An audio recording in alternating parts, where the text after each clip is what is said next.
As far as trends in movies go, we definitely get to see a simultaneously incredible yet exhausting nostalgia obsession that began several years ago and to this date has yet to show signs of stopping. 80s nostalgia has a firm grip on our wallets and our pop culture.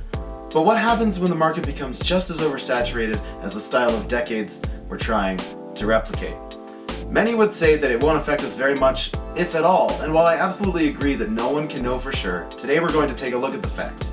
Today, we're looking at the potential dangers of a shot-for-shot society.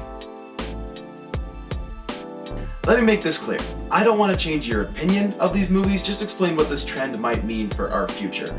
Now, reboots and remakes and all of their friends are not a new thing. They've been around since the dawn of cinema. But what probably comes to mind for you is movies like Beauty and the Beast 2017 or Jumanji Welcome to the Jungle, both of which came out in 2017, which is a complete coincidence.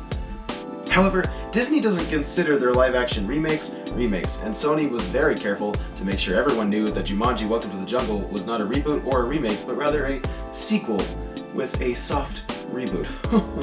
What the heck, Hollywood? Why not own up to what these movies really are?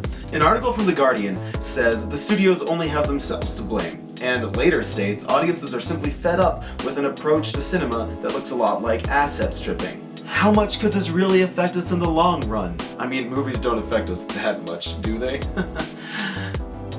Yes, they do. Films are not only to entertain or to educate, but rather to invoke reactions from us. A movie is a reflection of what a society fears, loves, desires, hates, or idolizes. However, it can also shape those things for us as well. Look at a study done just last year, where 7th graders from the US were able to communicate with 7th graders from Turkey using media and pop culture. Film and the culture it creates within it is not exclusive to any one country, but rather one of the biggest and most successful mediums that binds us as a species. Once again, one could easily say, well, gosh dang it, Max, but one shot-for-shot Disney remake won't do us that much harm, right? Or, 5 Transformers sequels in and we're doing just fine. Why stop now? Allow me to throwback Thursday you to the early 1960s, my friend. Around this time, people were a little more spooked by movies and television and pop culture and were concerned for the well-being of their children's values and influences.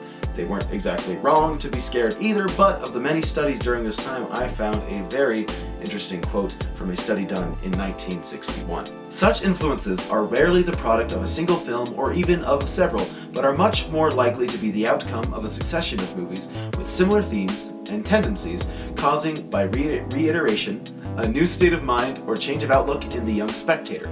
Let's reiterate that.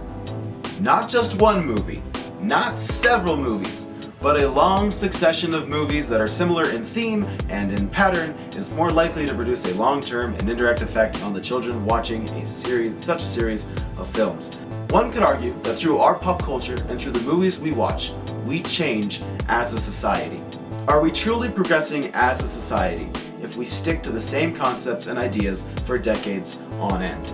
The information, obviously, isn't there yet. No one can know for sure what the negative or positive impacts of this trend will be in the future, but one thing we do know, film is a major proponent in shaping our values, fashion, and actions as a society, while on the other hand, our society is a major proponent of film's values and actions as an industry. While each culture has their own different tastes and their own different kind of pop culture, there is room for a lot of crossover there if the industries continue to make an effort.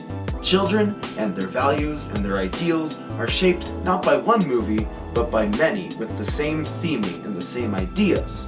I sound like a jerk. I sound like the biggest jerk in the world, telling people not to enjoy things, or telling people that they're wrong for liking their childhood. I just want people to realize that they should think before they pay for any movie that they're like, oh, I saw that when I was 5. I'm not trying to be a jerk, I promise. The key to changing our society is looking forward rather than a constant look back. You can't take a step in the right direction if your head is constantly looking over your shoulder. And while no one can definitely say for sure, the idea of standing still in a world focused on change is not always the best plan. I just want people to realize that they should think before they pay for any movie that they're like, oh, I saw that when I was 5. Like, just support other things. Support movies. Think before you see movies. I'm sorry.